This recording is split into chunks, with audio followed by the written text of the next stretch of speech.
Welcome back to the Red Dice Diaries. I'm John, and finally we've managed to get our schedules to sync up, so I'm joined by my lovely wife, Hannah.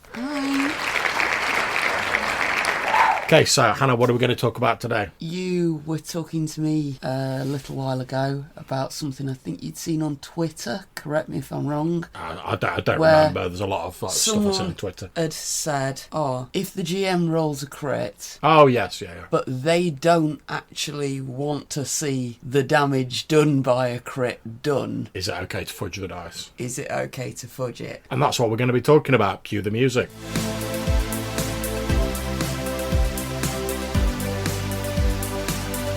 So, as we said before the intro, we're going to be discussing a few situations where it may or may not be, depending on your opinion, be okay to fudge dice rolls in sort of D&D and other role-playing games.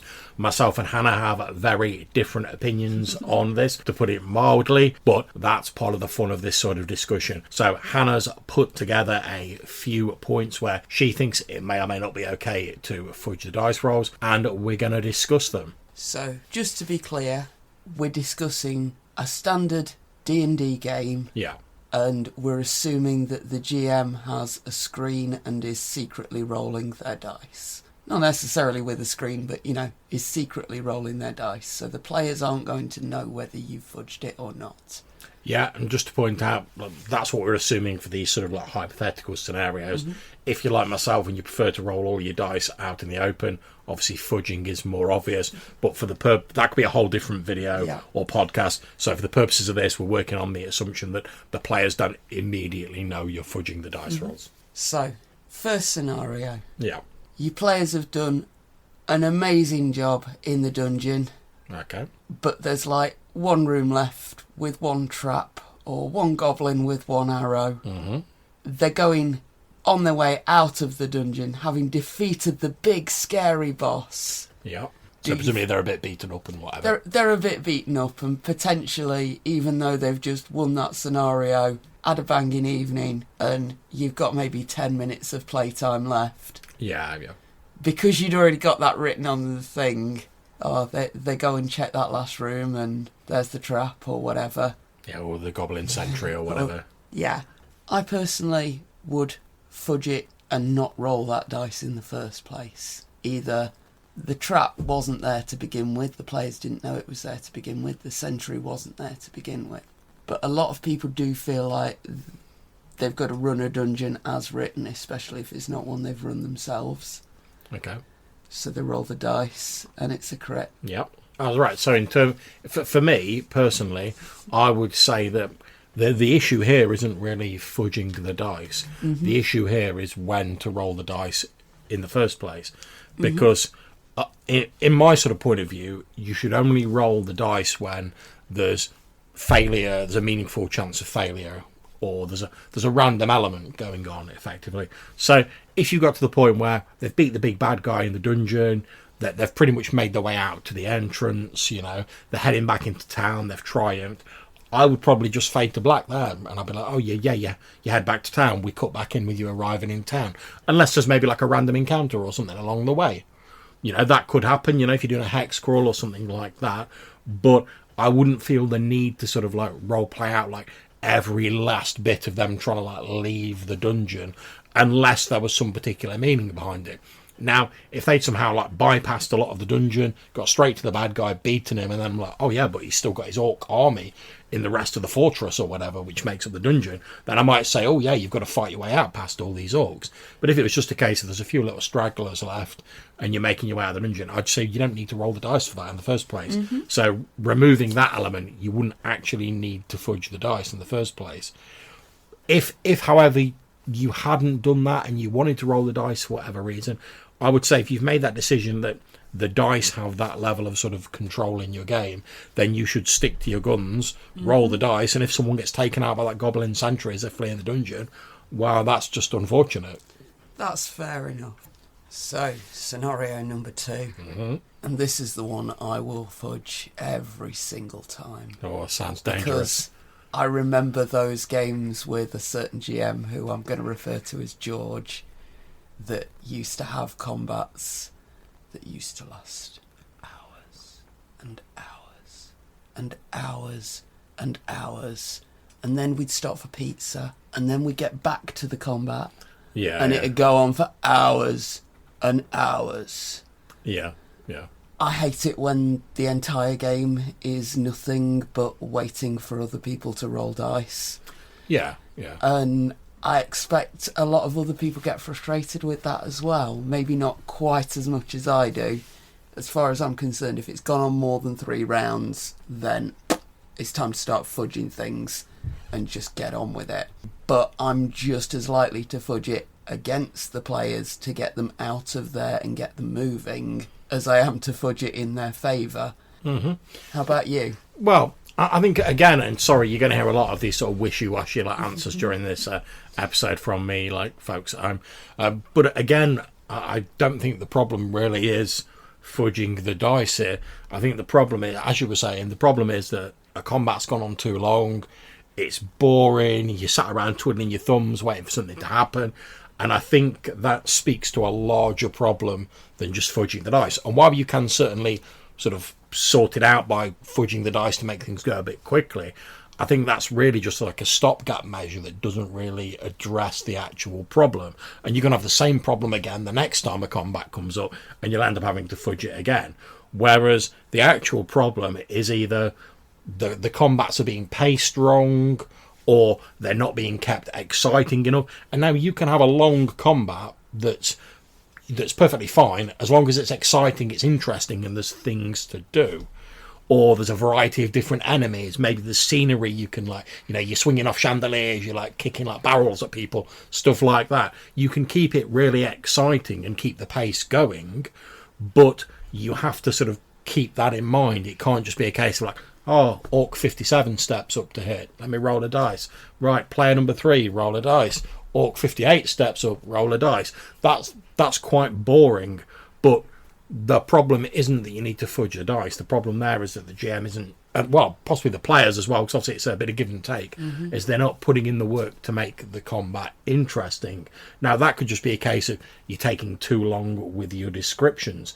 Now, if you've got 5 orcs fighting the players, do you really need to roll separately for every orc and describe every blow? Or can you roll all of their attacks at once as the GM and be oh yeah, one orc gets a quick blow in on the barbarian, another one shanks the thief in between his ribs with his dagger, move on to the players, happy days.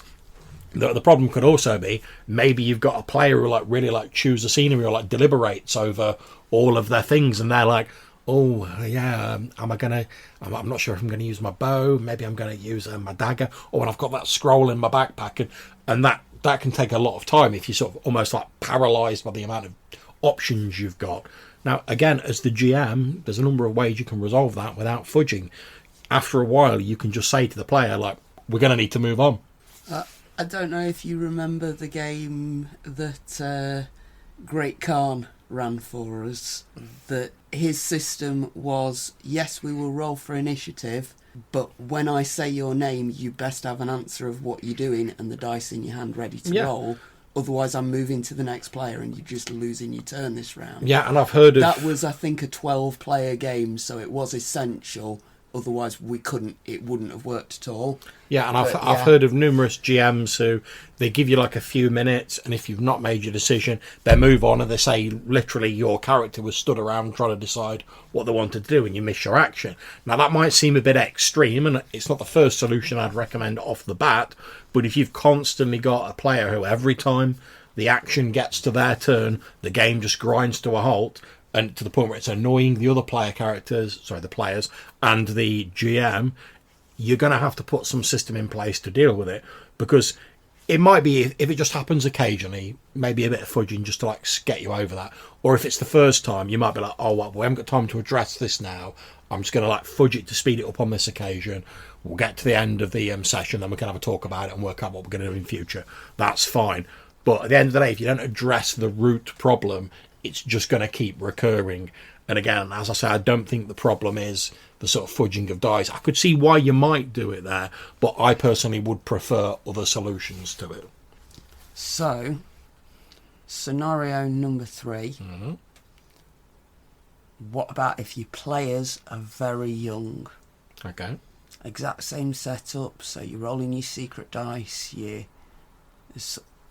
whatever has happened, and a player character's about to get killed. Yeah. Do you fudge the damage? For me, no, I wouldn't, to be perfectly honest. Fair play.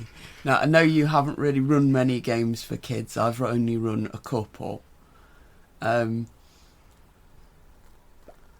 do tend to be a lot more lenient with kid characters, or kid players, rather. But I wouldn't be doing secret dice rolls in a game that kids are playing. I would have my dice out in the open, and I would insist on seeing their dice. Yeah. Now, not just because a certain kid I know is an appalling cheat if given half a chance, but also because a lot of the good parts of D&D for kids are learning maths, spending time having fun just playing a game where you're just looking at numbers and adding them up. I wouldn't be able to do half the maths I can do if I'd not done D&D when I was a teenager. See, now, this might just be me, but, like, I don't remember ever playing in, like, a sort of, like, older version of D&D, because obviously, because I'm an old geezer, so, like, it would have been an older version that I started playing. I don't ever remember playing in an older version of D&D where, like, characters couldn't die, or where it was difficult for, like, characters to die, to be honest.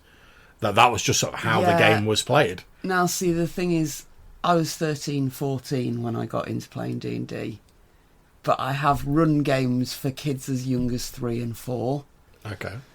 And, yeah, and the 4-year-old understood the D&D system completely. The 3-year-old was quite happy to roll a d20 and cheer if it was a big number. Yeah. The 4-year-old had it down. He was min-maxing his character and everything. It was brilliant. But I still wouldn't have felt comfortable killing off either of their characters. The 9 and 10-year-old, I would have given them a couple of warnings that what they were doing was about to get their character killed, and then I would have made sure they saw every dice that got them there. But yeah, depending on the age of the players, I'd fudge it more. See again, I would ask that. I'm not trying to be mean here. I would ask, was that a problem that the kids were actually having, though, or was it just that you didn't feel comfortable with that issue? I think it was more I didn't want to be taking sides in the inevitable argument of whose fault something was or any of that, because there's only so much kids arguing that I could diplome between in an evening of babysitting. See, that's where potentially, as you were saying earlier, the idea of like rolling the dice out in the open is quite a good thing, because if like, they get attacked by an orc and you roll the dice out in the open and they can see that they've been hit, it's not you just making that up. It's like, it's a dice, I rolled it. It's the dice rather than yourself taking sides. Again, the way I dealt with it in the game with the very young children was by not putting in an enemy that they couldn't easily defeat as far as I could see it. And a couple of them did take them a while. They really struggled. Yeah. But, yeah, that's how D&D goes when you have bad luck with your dice. See, now, I would say, and obviously I'm just talking about my experience when I first started playing, which is like a bit younger than you, is that you just sort of like got into like that was how the game was played, and that's just how it went, because there weren't a massive load of role-playing games when I was younger that I had access to. It was like 2 or 3 different role-playing games, and they were all sort of a D&D mould. Now, I think current times, there's a lot more role-playing games, board games, or all types of games that are aimed specifically at a younger market that perhaps would be a better suitable, more suitable sort of entry ramp to the hobby than D&D would be. And that's not to say there's not kids out there who wouldn't just jump on the D&D bandwagon and be straightforward, particularly if you're playing like a more recent edition where like it's more heroic, it's more difficult to die, stuff like that. So I can see why younger people do enjoy the more recent editions. But I would possibly suggest maybe look at a slightly less lethal or a slightly more kid-friendly sort of role-playing game to sort of like Absolutely. serve as the on-ramp. And then if they show interest, they might try it a couple of times and be like, nah, it's not for me. It's not for everybody as a hobby. Nothing lost. You're not sort of sat there looking forlornly at a load of like abandoned D&D books while like the Lonely Man music from the Incredible Hulk plays.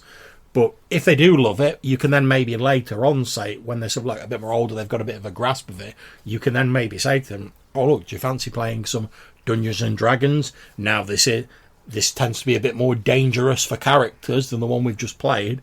And as long as you I think it's the sort of like the unexpectedness of it that can be a problem. Whereas if you sort of make that clear from the start, like, oh, we've played this like younger person's RPG, now we're going to play this RPG, and it's a bit more dangerous, but we can give it a go if you want. And as long as they know that, I think most kids would probably be all right with it because they'd be expecting it. There you go. And again, no fudging required. Oh, I should have a bumper sticker with that on it. So, I've got 3 more scenarios, but we've already been chopped in for 15 minutes. Yeah, I think what we should do here is we'll wrap up for this episode, then we'll do a part 2 where we'll cover the last of the points. So hopefully you guys out there listening have enjoyed this episode. Obviously, please like, share, subscribe, review, all of that good stuff that YouTube has asked you to do. And do feel free to send in your scenarios where it might be okay to fudge the dice. Indeed, and there's a few ways you can do that. You can either drop us an email to rddrpgpodcast@gmail.com, or you could leave us a voicemail message using either Anchor or SpeakPipe. There'll be links to all of that in the description of this episode. And as Hannah said, we might feature your call-ins or your email in a future episode if this discussion goes on further. So we hope you've enjoyed the episode. So from me and Hannah, it's goodbye. Whatever you're playing out there, take care and have fun. Bye.